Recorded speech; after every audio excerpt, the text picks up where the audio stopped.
Today we're taking a look at section 2.8, complex fractions.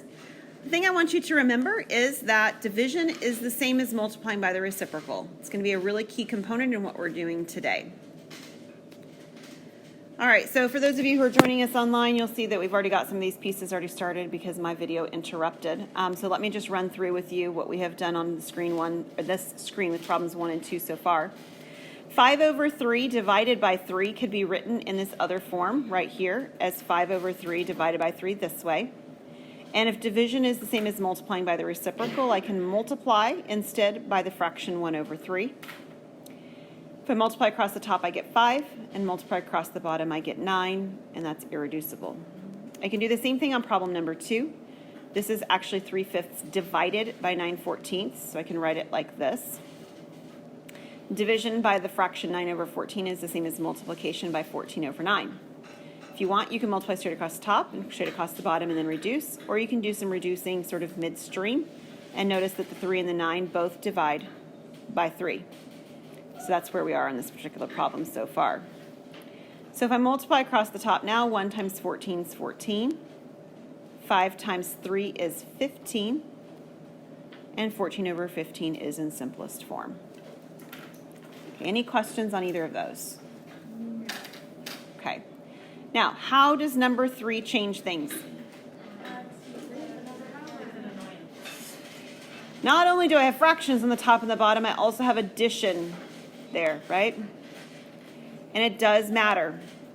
So, would you like to get rid of all the little bitty fractions inside of the big fractions? Yeah. Me too. Here's how you do it. You find the least common denominator, which we've done over and over again. And what I mean is the least common denominator of the little denominators. What's the least common value, least common multiple of 5 and 4? It's 20, right? They don't have anything in common. It's 20. So here's the trick. This is trick number 2 of the day. Trick number 1, multiply by the reciprocal, right? Which we'll need that in a minute. Or we've needed it already. We might need it again in a minute. But trick number 2 is finding least common denominators. Because watch this. So let's just watch me for a second, then write it down, okay? What we're going to do is we're going to multiply every term by that least common denominator. So we're going to multiply this one by 20, and this one by 20, and this one by 20, and this one by 20.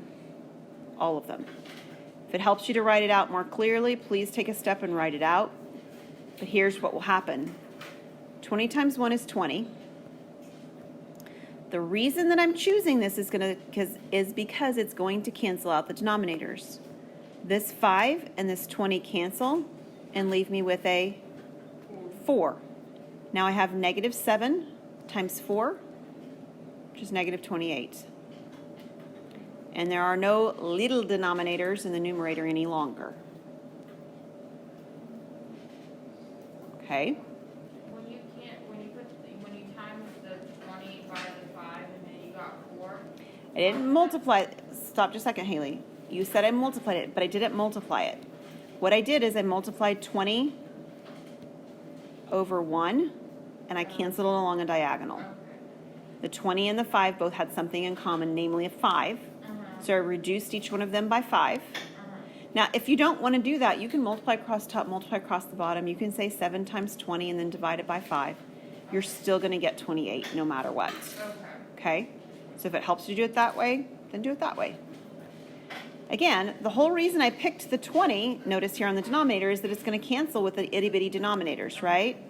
So this 20 and this 4 are going to cancel, leaving me with a 5. And what is 5 times 7? 35. I have addition in the denominator. Now I have 20 times 2, that's 40. All the little denominators went away. 20 minus 28 is? Negative 8. 35 plus 40 is 75. And 8 and 75 don't have anything in common to simplify. Do you not have to do a reciprocal? No. And the reason I don't end up having to do a reciprocal on this one is because all the little denominators went away. So the fractions within the numerator and the fractions within the denominator dissipated when I multiplied by 20. Okay? All right, number 4 is messier because there's 3 different denominators really, right? I have a 5, I have a 2, and I have a 4. I mean, there's 3 of them. So these are small enough if you wanted to. I haven't talked about this method, but I know some of you have used it because I've seen it on your papers, where you just write out multiples, right? Like your multiplication tables, like I've got 5, 10, or skip counting. You may have thought about it this way: 5, 10, 15, 20, 25, 30, 2, 4, 6, 8, 10, 12, and then you do 4, 8, 12, 16, 20. Like you can just write out most of multiples. That'd be one option. You can factor as well, right? So if you were to factor the 4 down into 2 and 2, you notice that they have 1, 2 in common, right? So we don't need both of those 2's. We only need one of those 2's present because I already have the 2. I have a 5 and I have a 2 and a 2, right? Any which way you look at it, you're going to get the same least common denominator. But again, if you don't want to, you could get any common denominator. You could multiply 5 times 2 times 4, and it will work to eliminate all my fractions. So you're going to either look for a common denominator, 5 times 2 times 4, or you can do the least common denominator here. Whoops, blue's not good. The least common denominator, which is 5 times 2 times this additional 2 down here, which gives me 20. It's not always 20, I promise. But it's 20 again on this one. And again, I'm going to multiply each fraction by 20. And remember, it's 20 over 1.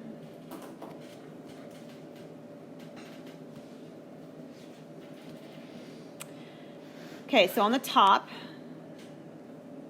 oops, that red. This 20 and this 5 cancel, and I'm left with 4. 4 times 6 is what? 24. That's the first fraction. It became 24. 5 over 2 times 20. The 2 and the 20 cancel, leaving me with a 10.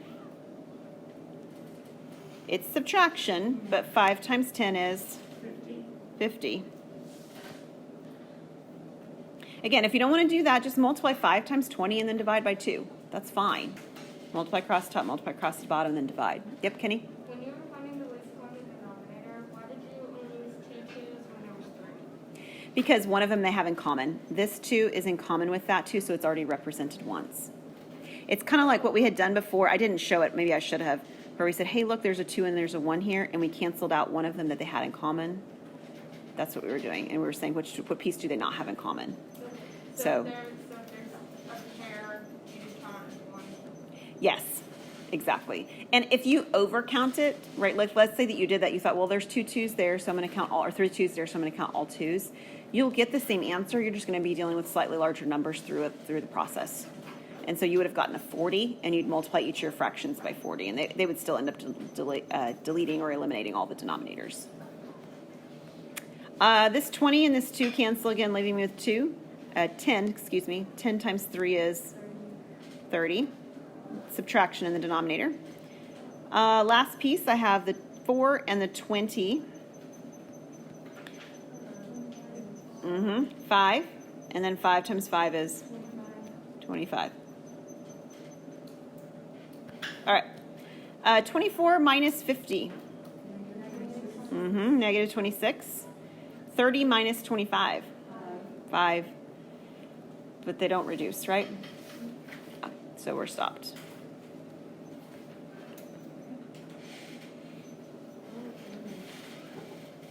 Okay.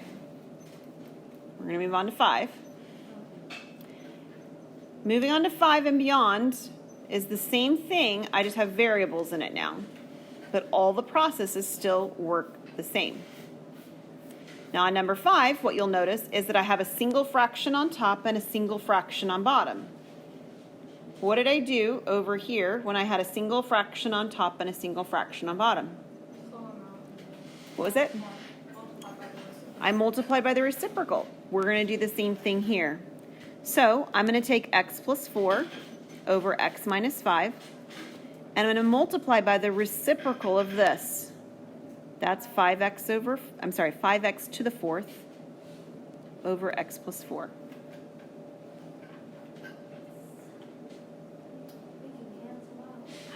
Yeah, before I do that, is everybody okay with the flipping and everything look okay? Makes sense from what we've done before, the connection. Okay, good. So Kayla, what did you say is going to cancel? We can cancel out the x plus 4. Yes, ma'am, you can. The x plus 4s are in common along a diagonal, so they cancel. So I'm left with 5x to the 4th on top. The other diagonal doesn't. And I'm left with x minus 5 on bottom. And again, it's tempting to like mark out those 5s or mark out those x's, but they're not factors. They're just terms, right? So they don't simplify. Number 6, same thing, agreed? Fraction, fraction. So this will be 8 over 5x times what? 2 over 2x minus 10.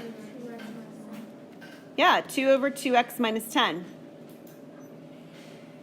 Okay, so this one doesn't look quite as clean. I don't see anything along diagonals that simplifies, agreed? Yes, good eye. So actually, let me just write it underneath here. Abby's exactly right. This particular denominator factors like this. So what could I do then, Abby? I can, but let me cancel something first, Kaylee. Do you see one that would cancel? I can either cancel this 2, that was weird, and this 8, or I could simply cancel the 2 and the 2. It doesn't matter. It will give you the same thing either way. So I'm going to cancel the 2 and the 2.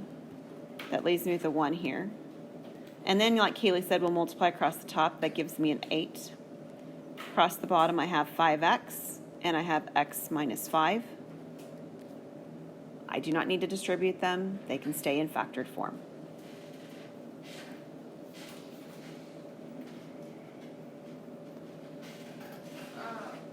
When you said that you could cancel out the 2 and the 8,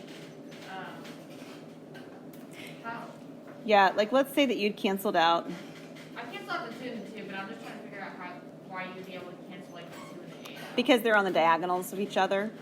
And if you canceled that like this, you'd be left with 4, but you have a 4 on the first fraction and a 2 on the second fraction, so you'd still get 8 at the end. Okay. Okay, here's the deal. I know I have 2 questions left, so I'm going to stop this video. I'm going to let you guys go. I'm going to go back to my office. I'm going to record a second video that just has the last 2 questions. So that way you don't have to like scan to the end of the video or anything like that. It'll probably be like 5 or 6 minutes long. It will not be long. And it's not due, I'll change it, it will not be due until Friday because we are not going to be meeting until Friday. So you actually have 2 nights to do this homework. That does not mean you should wait until Thursday night to go get help. Okay, please don't. We are not coming to class tomorrow because I cannot guarantee you that I will be here. In fact, I probably will not. Okay? I will not post anything, I won't do anything except for this one little probably 6-minute video.